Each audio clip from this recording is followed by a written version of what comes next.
The sound of that tractor means it's time for us to go to work. Welcome to the Give Us the Dirt podcast, powered by Hoopaugh Grading Company. My name is Brandon. This is my co-host, Bam Bam, and we are your host.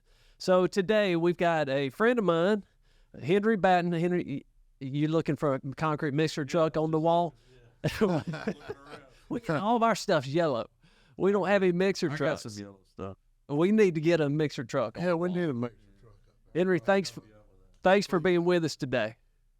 So, Thank you. we were just talking about the podcast, and this is you've done one of these before. Is this your second podcast? Yes. Well, you're natural. That's about the same number you've done. Yeah, we're right there neck and neck, buddy. Yeah. Yep. So, Henry, you are president Concrete Supply. Yes. How long have you been with Concrete Supply? 25 years almost. I started in 98 and in July 98. Okay. And I don't think I knew this about you. I always thought you were from Alabama. I always knew you as a big Alabama fan, but you're actually raised in Arizona. Oh yeah, yeah. I was born in Georgia but raised in Arizona. And when I got out of college and started working, I moved east gradually. I stopped in Kansas City, and then I spent some time in Fayetteville, Arkansas, and Tulsa, Oklahoma, and then in Birmingham and Montgomery, Alabama, before I came to Charlotte. I had no idea. Yeah. Well, I went to Arizona State undergrad, and that's a golf school or baseball school. It's not a football school. Right. You figure out the football schools when you get to the Southeast. Yeah. And Alabama was a football school, which I found out quickly. Yeah. You got to figure out your allegiance when you get to the state of Alabama quickly. Yeah. Oh yeah, you pick. Yeah, yeah. You're one or the other. It's kind of like you, right? You had to pick it. This is a Clemson guy. Well, I like Clemson too because of Dabo, Yeah. Alabama guy. But that's one of those states, just like Alabama. You either a Gamecock or you're a Tiger. Yeah. So you were Alabama. You went to school there too, didn't you? Yeah, I went to graduate school there. When they won the Sugar Bowl National Championship against Miami, George Teague ran the guy down, stripped the ball, Yeah. and Alabama won the game. What year was that?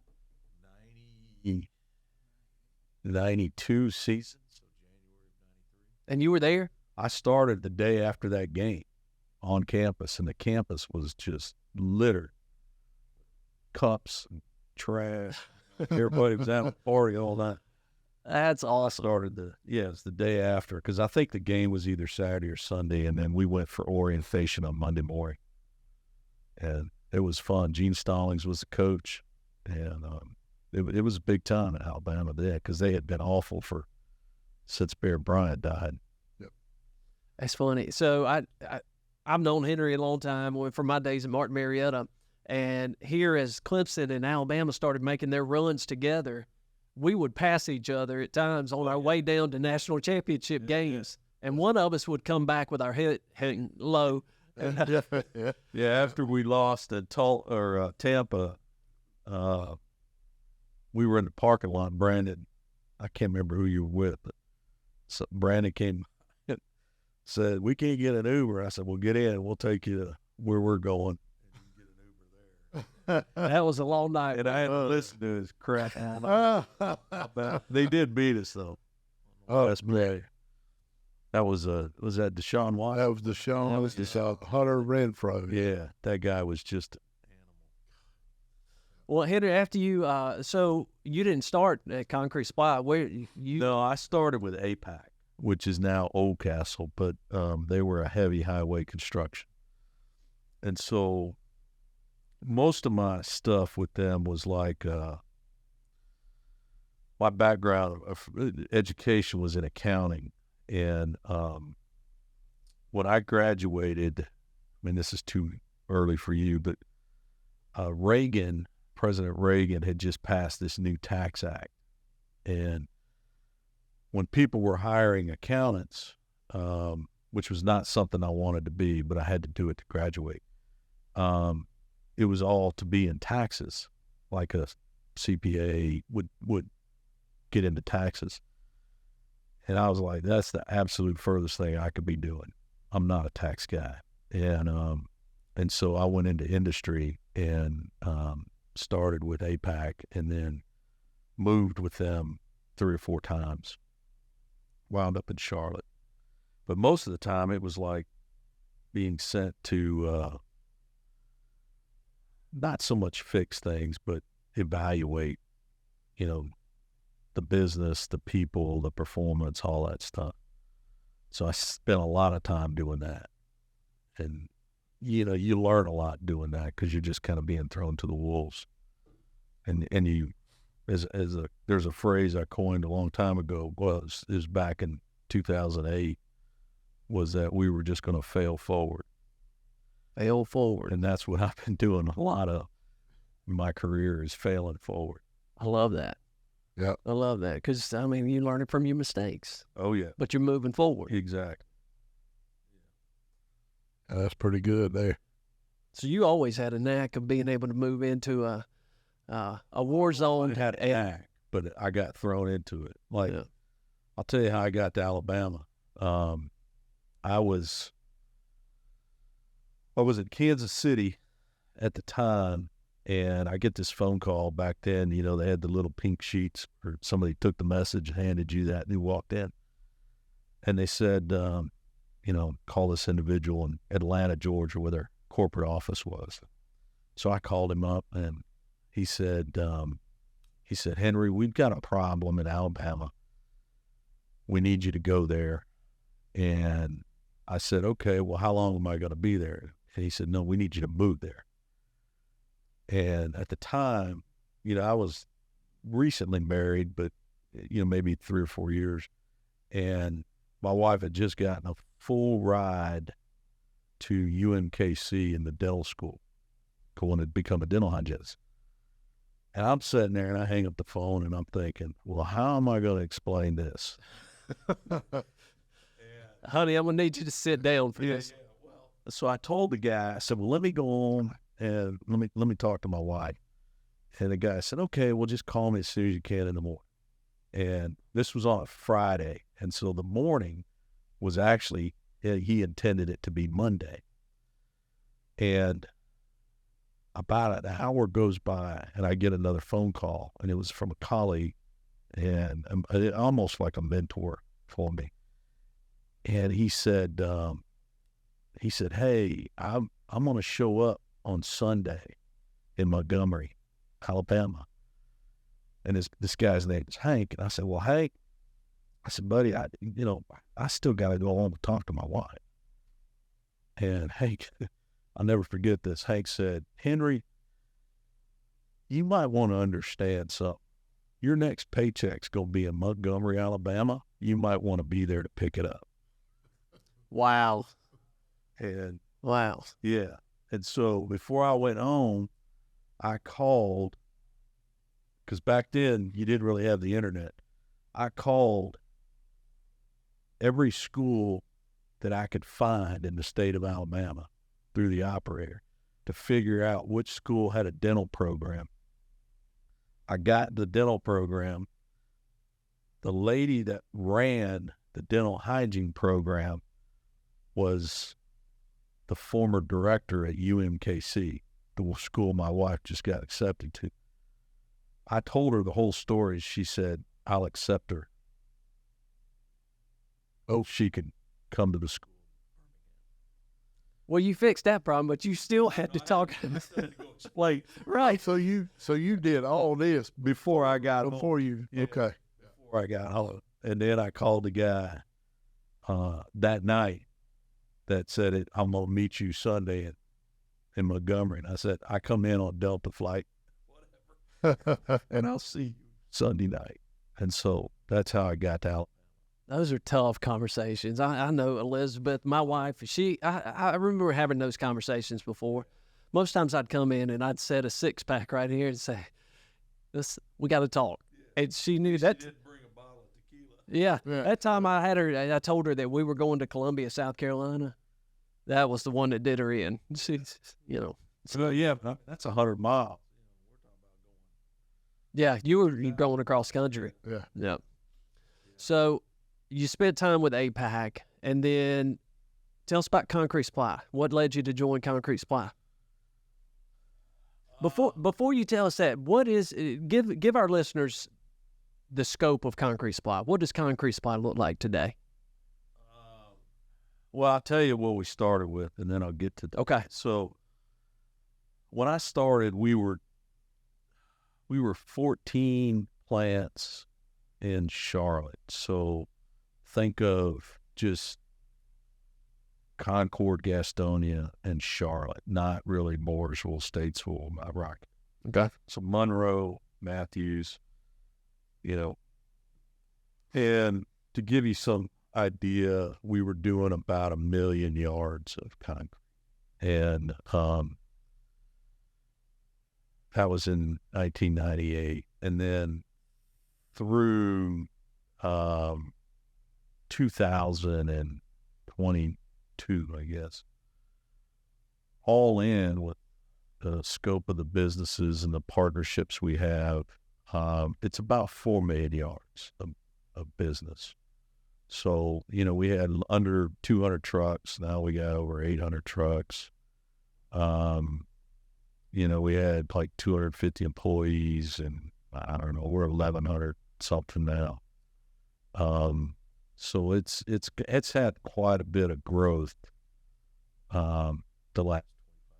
And what does that footprint look like now, Henry? It's everywhere in the Carolinas, both north and south, with the exception of Wilmington and maybe Hilton Head, if you count that as a metropolitan area. So, anything that you would consider like Columbia, Florence, Myrtle Beach, Charleston, the upstate, Asheville, Greensboro, Raleigh, Pinehurst, Goldsboro, as you move east towards Greenville and Wilson, those areas. That's incredible. That's some significant growth. Yeah, it's been tough too. Very. We're gonna dig into that a little bit. I want to hear about that, because you don't get to you don't have that much growth and get to the size that you are without experiencing some pains and learning some lessons and failing forward. Henry, we wanted to get ahead of this a little bit. We wanted to find out how good of a job you guys were doing promoting your industry. So Bam Bam actually hit the streets today, and he and so I think you've got Scared for us. no, that was we wanted to find out what people knew about concrete. Well, Hey, I'm Rusty, Bam Bam. We out here in a local home improvement warehouse box store asking people some questions about the construction industry, and this is what we found from folks out today. at first we couldn't get anybody to talk to Hey, us. hey, Now I can't hey. figure out why. What's your name, buddy? Terrell. Terrell, I'm Rusty. I'm good. I got a couple questions I want to ask. Okay, number one, what is that called? Okay, Okay. that is a concrete truck. A concrete truck? Hey, there you go. Okay, that's You got 2 out of 3 there. Yeah. How often do people confuse concrete with cement, Henry? All the time. Does it just drive you nuts? Do you want to correct them every time, or do you? No, I quit correcting them because it happens so frequently. Yeah. What is shocking to me, and I don't want this to sound chauvinistic, but how many men don't understand concrete, and a lot of women don't, and I get that because they make up a pretty small percentage of construction workforce, but how many men don't? And it just is ridiculous because the men are 90% of the workforce, and they just don't get it. And the analogy I always use is it's concrete is the cake and cement is the flour. Yep. And so You're not going to eat flour, but you're going to eat the cake. You can't stand on cement, but you can stand on concrete. So. Well, good for you for getting to a place in life where you didn't feel like you had to correct me. My wife, she'll say, "Oh, look, there's that cement truck with," Yeah. and I say, "Baby, it's concrete. Whatever, shut up. You know what I'm talking about." Well, everybody used One it. time. Everybody used it because of bagged cement, Yeah. and they viewed that they were getting, in essence, concrete in a bag. Right. But it had cement written on the outside. So I can get this. You got another one? I got some more. What is the most common used construction material? Yeah. Probably a drill. Okay. Or a dredger. Oh, material. Yeah. Concrete. Good one. Yeah. Yeah. Jackpot. She's on it. Yep. Terrell's struggling a little bit. Yeah, Terrell is he's a little bit rough, but he did good, man. I tell you what, he did good. I appreciate that. So concrete is the most commonly used material in next to construction. water. Wow. Yeah. All right, I think this might be my favorite because I bet this did blow some minds. One more. What is that? I've never seen that before. That's a concrete pump. Concrete pump. Yeah. When do you think reinforced concrete was invented? Reinforced with steel. Yes. What year? Give me a good guess. Close. 1850. Oh, okay. Wow. You did good. That's it. Oh, that's all it? I got. All Yeah. right. Thank you. This is fun. And so look, you're doing a good job. There's a few people there that still need an education on concrete, but overall, y'all done. I think, yeah. The hardest part though was really just finding somebody who will interact with me. Yeah. I think we solved that problem. Yeah, and I think we asked. I started. The lady that went with us, Deja. She helped out tremendously. I finally went up to her and I said, "Look, this face ain't getting it. I'm gonna need you to start approaching people." face. Yeah, because you got to think about it. If you're in a parking lot, you going into Lowe's, you're probably not happy anyway. So I went. I started approaching people out there, and they were like, real standoffish about it. Finally, we talked to probably 7 or 8 people. Probably 5 of them. That's great. I love it. Yeah. Here, hit that one time. And then, so Henry, I loved how you walked in this thing, you looked up at the screen and you said, "Wait a minute, this is how not to be a leader." Is that why you? Yeah. That's why I'm here. So the concept on this thing was we went out to our listeners and our team said, "What do you want to hear?" We gave them all these different topics. Bam Bam and I came up with a bunch of different things, and they said, "We want to hear leadership. We want to hear from strong leaders." And so we thought we're going to tackle this subject that seems to be pretty popular nowadays in a different manner. Instead of coming to you and telling you, "Here are the steps to take to be a great leader," we want to take great leaders and talk about things that they've experienced throughout their career that weren't great leadership tactics that you should avoid. What things you should avoid if you want to be a great leader? And so as you think about your time at APAC, think about your time even in your own career. Have you benefited or has your leadership style been impacted by seeing leadership done the wrong way? Yeah.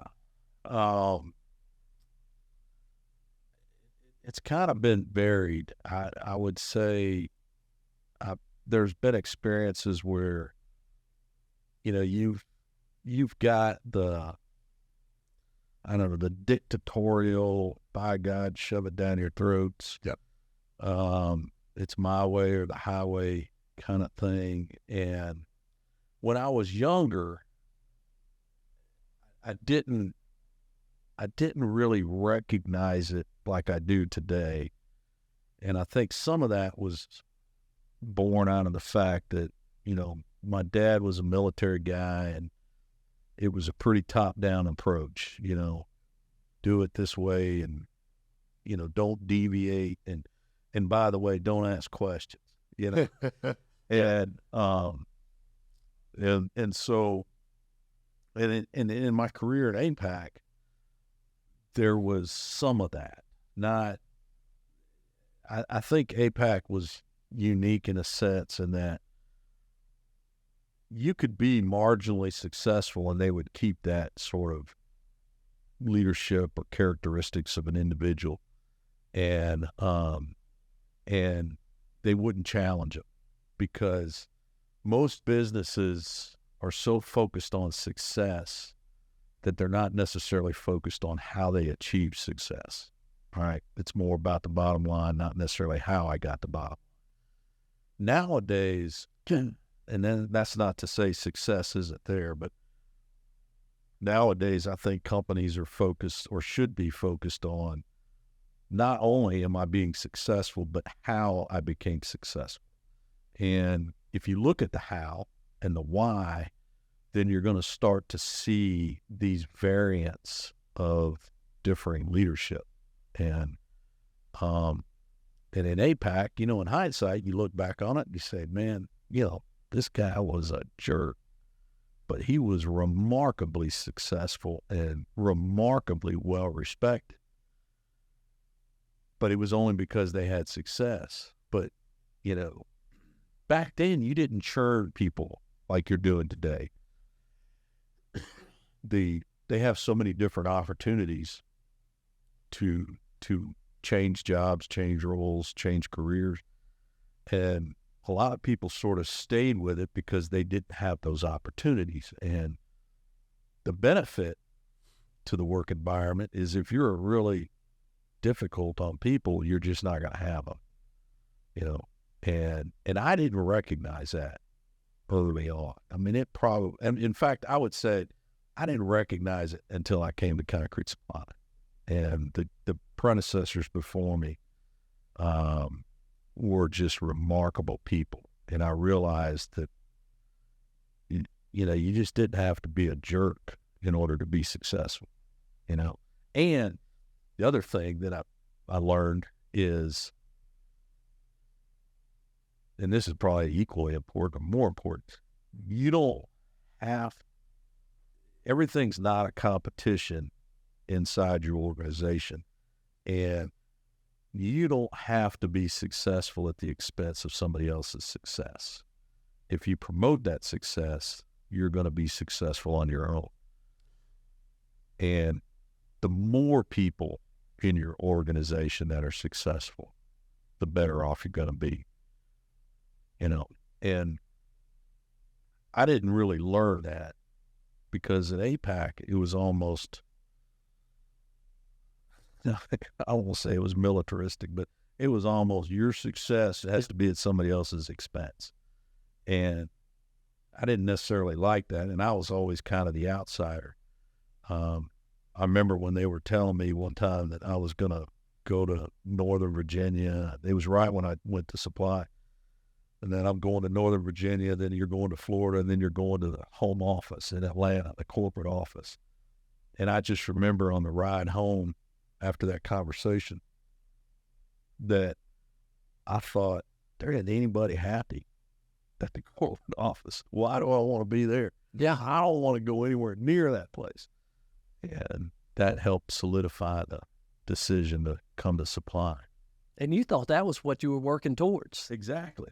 And I just remember thinking, that's where all the successful people in the organization are. But when you go there, all the employees are just disenfranchised, unhappy, and miserable. Yeah. They just, you know, it's like they're just pissed at the world. I mean, they go home and kick the dog for no reason. Henry, that's interesting. So, you know, my dad worked for APAC. Yeah. And this isn't an APAC bashing session. I do think it was more characteristic of the industry back in the day. No. But to your point, I mean, there was a very, that mindset of your next paycheck's going to be in Alabama. Yeah.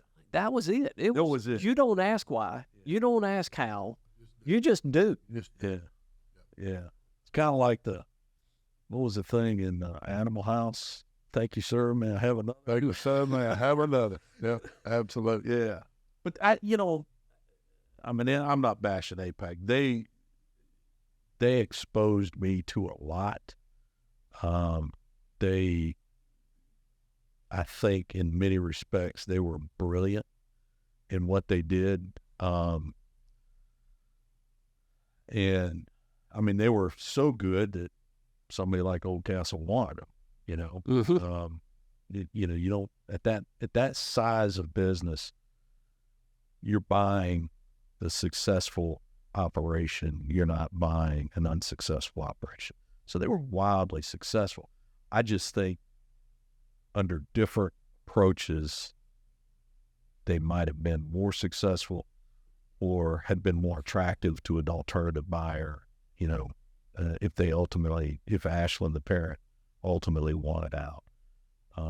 But I wouldn't have traded the career experiences. And I think that's what I want our listeners to hear, is that even though there were things looking back on that time of your career that weren't good, you learned from that. Oh, yeah. I mean, the bad leaders, the bad leadership styles, that helped make you the leader that you are today. Oh, yeah. I remember, I won't say who the companies were, but we were in a bid letting one time. And back in the day, you used to go to the hotel in Raleigh or, you know, back then Montgomery, Alabama, you know, wherever the state capital was. And all the contractors would get there and be preparing their bids, and all the material guys would come take a quote or come deliver a quote. And I remember being in the room, and it wasn't our division, but it was a guy that was running another division. He was division president, and it was down east. And anyways, he was just beating the material supplier up over 25 cents. And I'm thinking, and I'm sitting over there with the regional vice president, and this is just what struck me, because we were all in this large, like, suite, and they were over off to the corner, and we were sitting over kind of by they had a little kitchenette thing there, a table, and we were talking about something, and the regional vice president never stopped his conversation with me. And so I'm listening to him, and I'm listening to this other guy just berate this material salesman. And for a quarter, and I'm doing the math in my head that this was a $25,000. It was a little over 100,000 tons of asphalt. So it was $25,000 on what amounted to about a $4 million bid. Insignificant. Insignificant. Yeah. Because and I'm sitting here thinking, you're not that good at estimating that you've already screwed up. And you're trying to make this guy cover it for you, and he's quoting you the market price, you know, blah, blah, blah. What frustrated me was the fact that the regional vice president in our organization, who was responsible for, you know, 8 divisions, never said a word. Never got up, never said a word. And I was embarrassed. Do you still think about that as you go into, because I mean, you have to have some of those meetings. I'm sure you have to have those meetings all the time, and it's rarely good news that's coming. No, it hasn't. I mean, it's almost it's like rapid fire. I mean, you know, COVID changed a number of things in our industry, culturally and operationally, and it impacted everybody. You know, and so, yeah, I mean, I can't fault necessarily. I don't think it's an issue that the cement guys are doing 2 increases a year, or now the aggregate guys. You know, you see situations where they're literally sold out. They can't sell and produce another ton with the equipment they have or the personnel that they have. And it's not like anybody has excess personnel today. And so, you know, the cost of doing business is rising much more rapidly. And I think it'll settle down in the next 12 to 18 months. But it's risen much more rapidly just due to the sheer infrastructure and the loss of logistics and the loss of capacity to produce. And I mean, we're faced with that, you know. You know, there's only so much. My plants can produce all the concrete in the world. It's getting it to the job. You know, if I don't have drivers, you know, we don't have a business. Yeah, I think that's been the case across the board, over the road stuff. It Yeah, has been. It's been very difficult, you know, and much like you guys are doing, I mean, we're creating drivers. We're taking people that never even contemplated it and teaching them to earn their CDL, getting them through those classes, getting them certified, getting them through our driver training, you know, which, I mean, I don't know how long yours goes, but I mean, it could be 8 weeks. Wow. Of driver training, you know, and we want them to be successful, but they're also, you know, much like the whole industry in construction, they're just bombarded with, come to work over here, go to work for Amazon, Sure. go to work for. They got options. Yeah. I mean, I give you a perfect example. We were on a Walmart distribution project, and as you went into the project, there was a sign plastered at the front gate where every person that went on that job site went through, and they were advertising for drivers. CDL drivers. So there you are trying to build a place. Build the place. But the construction crews had the same problem because they had CDO guys. Yeah. They had lowboy guys. They're distributor, you know, they had all of them. And we're in the same boat, and we start losing people. And now the contractor's coming back to us saying, you're not hitting the schedule. Well, I can't hit the schedule if you keep taking the people away. Take the sign back. It's true. It's true. And It was just so difficult for them to understand that. we've had to adapt. Our industry's had to adapt, and we're learning that the folks that we're needing to do the work that we're doing, they have value at these other places too. And if we don't treat them the way that they need to be treated, which is what I'm hearing from you, Henry, when you talk about how not to be a leader, be a jerk, right? Be a jerk, treat people bad, and you'll find out real quick how long they're going to stick around. They're going to leave. And it's, you know, I mean, you look at how we operate today versus 1998, it is dramatic. It is. One of the things, and I want to talk about this a little bit. One of the things I've always admired about you is that I consider you a very strategic leader. You know, you've got people that are crisis managers or crisis leaders or tactical, but to me, I've always seen you, when you're thinking about the business, you're thinking years out in front of it. Well, yeah. Would you consider yourself a strategic leader? I never thought of it that way. I don't know. I mean, crisis issues are always the present. Yep. Right. Yep. And we do have people that deal with a lot of present day issues. Not that I don't, but that's what they're acutely focused on. So you're right. I have tended to be more, you know, what does it look like in 10 years? And you know, what does the organization need in order to go from here to there? You know, what's the personnel change? What's the skill sets that we may or may not possess? And so I do spend quite a bit of time thinking about that, you know. Yeah. And a lot of time it's laying there in bed or something.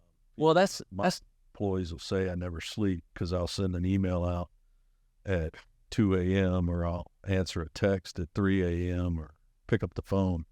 But, you know, I'm 58 or 57, I guess 57. And you know, the one thing about getting older is you go to the bathroom more frequently than that. So, Amen. exactly. So I got to use the phone so I don't trip. so you're texting on you way to that. Exactly. I get in there and oh, wait. Or I'm thinking about something, so I'll answer it or I'll send it. And it's not that I'm expecting a response. In fact, I tell them all the time, I'm not looking for a response at 3 a.m. I need to do that in order so I don't forget about it. Yeah. because I don't have something to write it down with. I mean, I tried the pen and the pad next to the bed, and I'll knock it off, or Just don't look at it when Yeah, you get up. yeah. I got a question, but I want to go back to basically what you were talking about earlier, mistreating people. I feel like probably we learn from watching other people lead in those ways. When you say that's a fair assumption. Yeah, you just feel you need to get the job done, and I think you got to find that sweet spot. Can you tell us where you think that sweet spot is between need to get the job done, but I also want to treat people like people? Yeah. Hug it and spank it. Hugging and spanking. Exactly. It is. Islands. I'll give you an example. We did in 2013. We brought in the Cemex assets in the Carolinas into our business, and the week before we did the Wholesome assets, and then you fast forward from September to like October or maybe November, something like that, of that same year. So we're only like 60 days married. And we had an employee at one of the newly acquired plants that got into what was reported to us, got into an argument with a city inspector. And so it comes to, the sort of the powers that be inside the organization come and said, hey, we got a problem. We got a driver who's just, I'm paraphrasing, but went berserk, started yelling at the inspector, blah, blah, blah. And we need to terminate him, because we're not going to treat our customers and we're not going to treat the inspectors that way. And we teach them to sort of those skills, or at least the characterization of it. And my first reaction, because I had literally 4 people come and say, we all agree we need to terminate this guy. And I remember this because I sat there and I said, well, what did the driver say? And they all looked at me, and it was sort of this awakening. They never spoke to me. Nobody talked to the driver. No. And I said, Wow. You can't do anything until you talk. Let's hear his version of events. So we go talk to him, and obviously he's got a very different take on what just took place. And they come back to me, and now we've got what the inspector said, and we've got what the driver said. And it was a very good customer of ours. And I said, go talk to the customer. Their crews were out there. Somebody was finishing this concrete, and just see what their view of the world was. So we go to the customer, and the customer says, well, it was a sub. So we go to the sub, and it was another sub. So it was a sub of a sub. We finally track these guys down. They don't speak English real well. So we take our dispatch, one of our dispatch folks who does speak Spanish fluently, and said, let's have this conversation. So this had taken almost 3 weeks at this point. And we had this conversation, and the finisher said, basically, the superintendent was wrong, and he should have never done what he did. And the driver did not do what the superintendent said he did, or the inspector said. Wow. And I use that all the time, that example all the time with our leadership and our managers. And it's not, look, I mean, we all make mistakes, and we have employees that make mistakes, but you can't make a decision with half the facts, and you can't make a decision that's biased. And I'm always trying to tell them, take the biases out, take the limited facts out, and get the whole picture, And I still believe, and I don't know this to be factual, but I do believe that the individual still works. And so that's 13 years later, 10 years later at least. But we were, by God, we're going to fire him. Yeah. Because the customer said he did this. And it really wasn't the customer, it was the city inspector. That's good. That's a great example. Yeah. Yes. But isn't it amazing how fast it gets to that point? Oh, yeah. There was I mean, plenty. in 24 hours, we were going to terminate this guy. That's That's unfortunate. but now I think those guys, I know they do. They're, when I came to Concrete Supply, it was like, nobody ever gets fired unless you steal or something. And that's pretty much the way it is now. I mean, there are performance issues, and if there's performance gaps, the thing I always strive to make our managers understand is nobody should ever be surprised that we're going to part ways. Absolutely. Because that tells me you're not communicating with them. You're not having, and they have difficult conversations, right? But you're not having that conversation, and you're not documenting and clearly communicating what the expectations are. And you're not giving them a chance to fix it. Exactly. And I think by and large, our guys do a fantastic job. Do we have what I affectionately term problem children? Absolutely. But are we doing the things, do they have the appropriate, correct training, the correct guidance, the correct mentoring? If we've done all those things and they still don't want to do it, well, then they don't want to be here. So let's solve their pain and discomfort and ours, but we got to do those things. And that's the difference. That's the difference between leading today and what we've experienced growing up, is that you got to stop and look in the mirror first. Exactly. And say, hey, have we done everything that we can do? Have I done everything I could do? That's, it's been difficult, right? Because that's I used to complain. We're like, before, I think we're better at it, but before we were like the Exxon Valdez, it took 200 miles to turn. Yes. And now we can turn much faster. But, it hadn't been without some pain. Henry, our team was excited that when they found out you were going to be in the studio today. So we had a couple of our ladies in our team development group. They had a question. So would you be open to taking a question from the team? I think we got a couple here. Hi, Henry. My name is Andrea Rivlin, and I am the Training and Curriculum Specialist here at Hoopaugh Grading Company. My question for you is, on a daily basis, how do you motivate your team to work toward your strategic vision? So the question is, how do you motivate your team to work towards your strategic vision? I'm not sure I do. So I think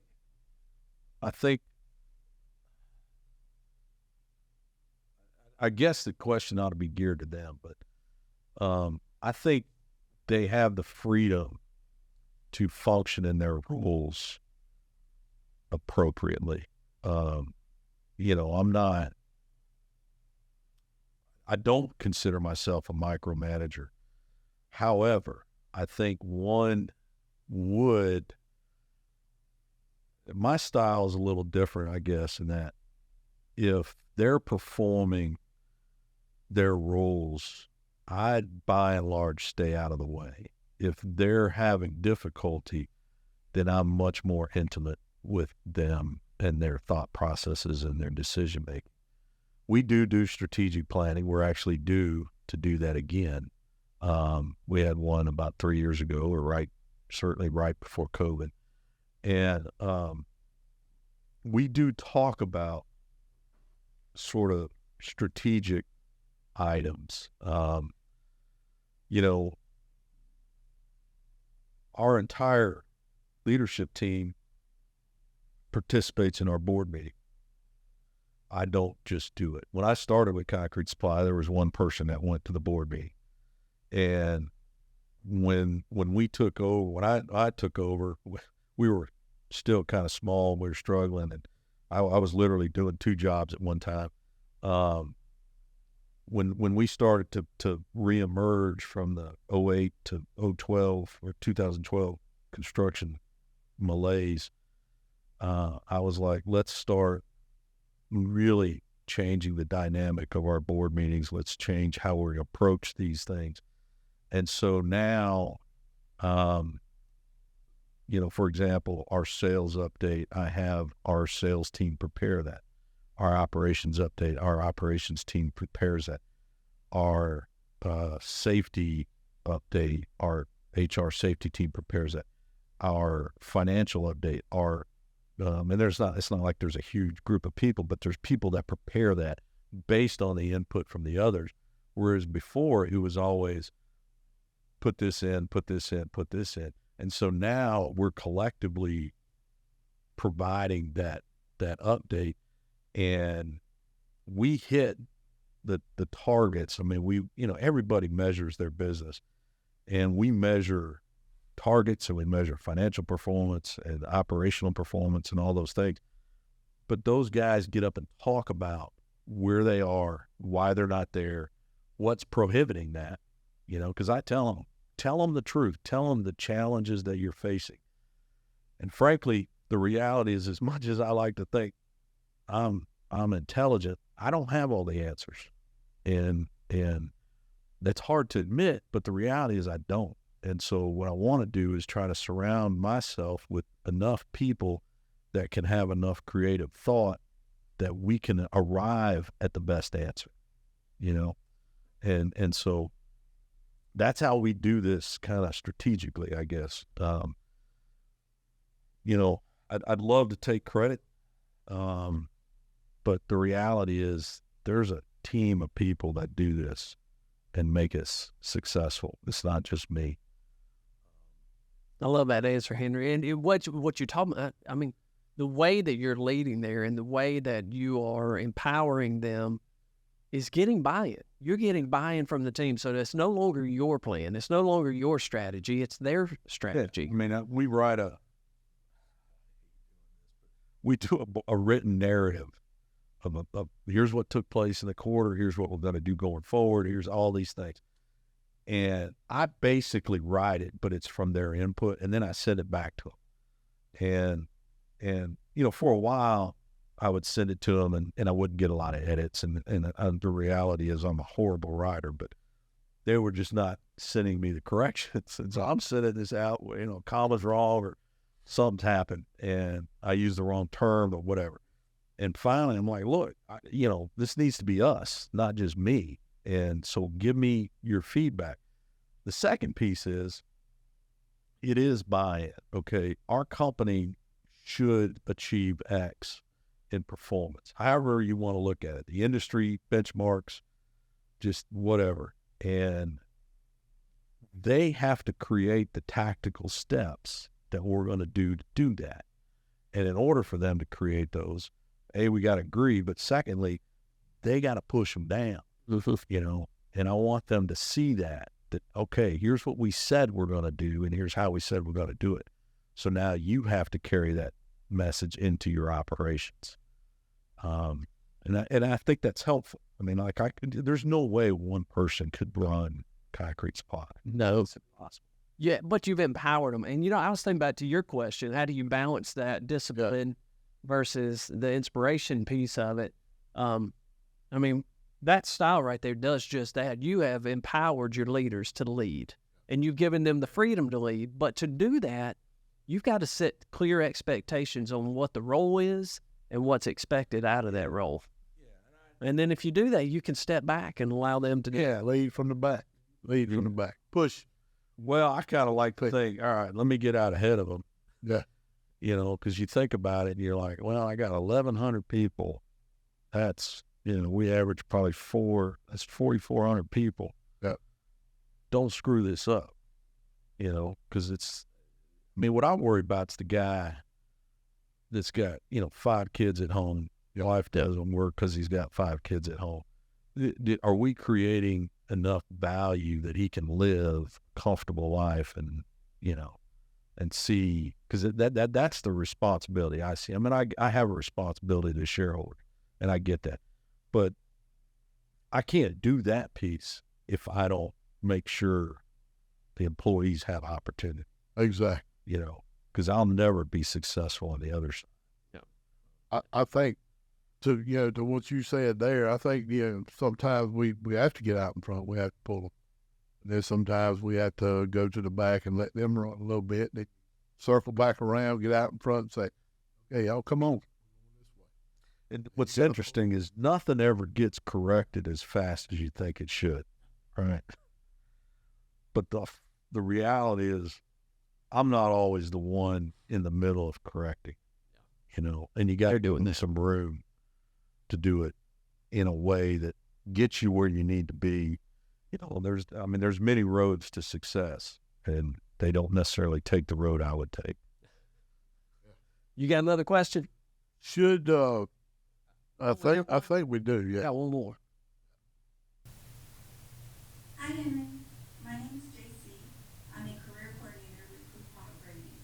My question to you is, what advice would you give someone moving into their first leadership position? Thank you. Advice for the new leader.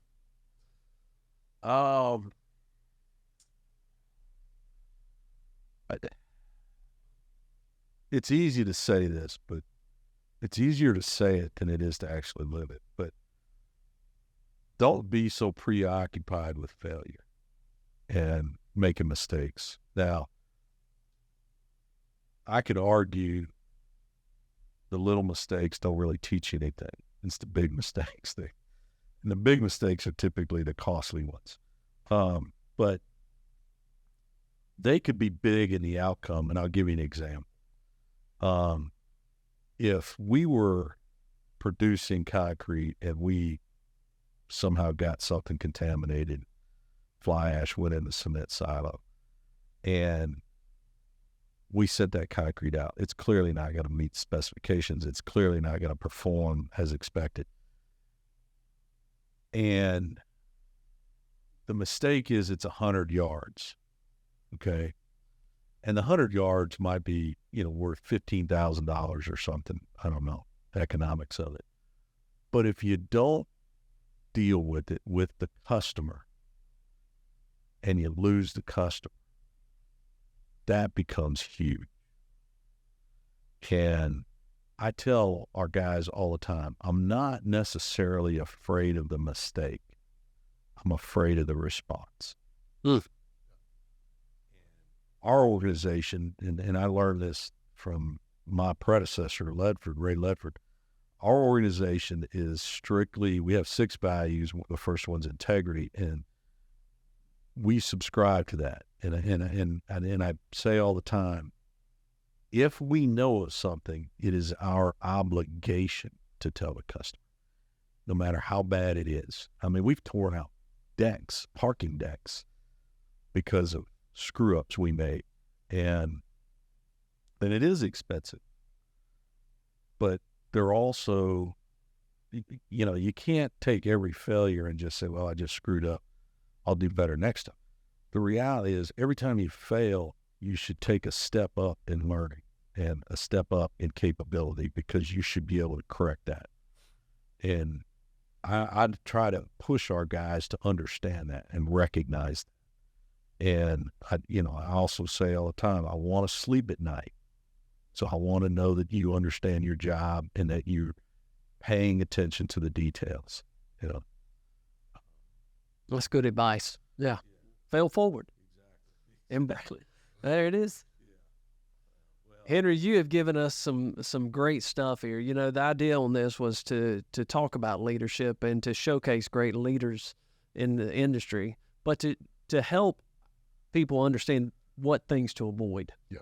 And so just a few things that I've written down. Look at that.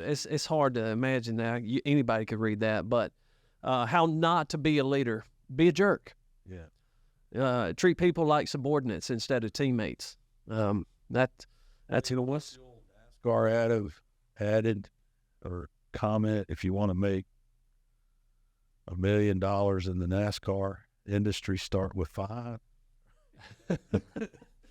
Yeah, that's it. But I mean, that's like just like any business, if you truly want to be successful, you got to recognize the characteristics and the contributions of others. Yeah. If you don't, and you want to be a lone ranger, then you're going to end up that way. Yeah, that makes sense.